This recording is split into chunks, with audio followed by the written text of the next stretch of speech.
अगर आप चाहते हैं कृष कुमार ऑफिशियल को सबसे पहले गाना सुनने के लिए तो लाल बटन को दबा के चैनल को सब्सक्राइब कीजिए और बेल आइकन को दबा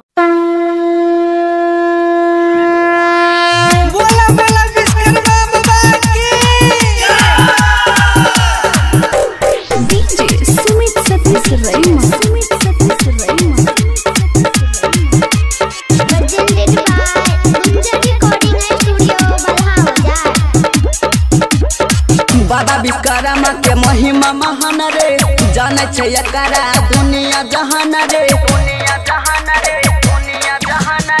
बाबा विश्वकर्मा के महिमा महान रे, जाने छे एकरा दुनिया जहान रे। गोबर ले आओ द्वारा में पाओ, गोबर ले आओ द्वारा में पाओ, यार पूजा तैयारी कराओ रे।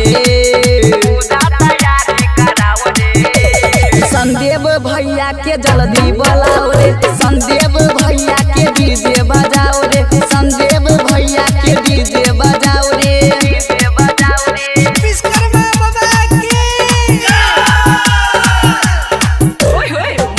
अगर आप चाहते हैं कृष कुमार ऑफिशियल को सबसे पहले गाना सुनने के लिए तो लाल बटन को दबा के चैनल को सब्सक्राइब कीजिए और बेल आइकन को दबाना ना भूलिए। देखी ना आई गेलो बाबा रे, आसन जल्दी लगाबा रे। रहलो ने तोरा कोनो कम रे छौरा, जल्दी से गाड़ी सजाबा रे। देखी ना आई गेले बाबा रे, जल्दी से आसन लगाबा रे। रहलो ने तोरा कोनो कम रे छौरा, जल्दी से गाड़ी धुआबा रे।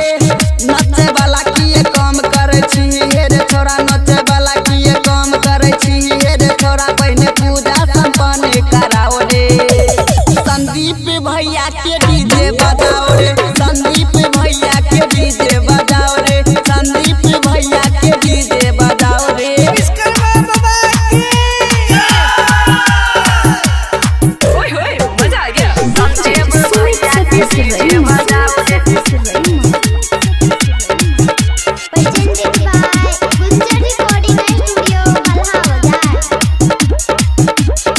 घर घर होई छई पूजा रे, कम न करे कोनो दूजा रे।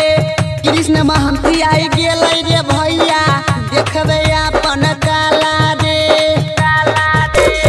घर घर होई छई पूजा रे, कम न करे कोनो दूजा रे।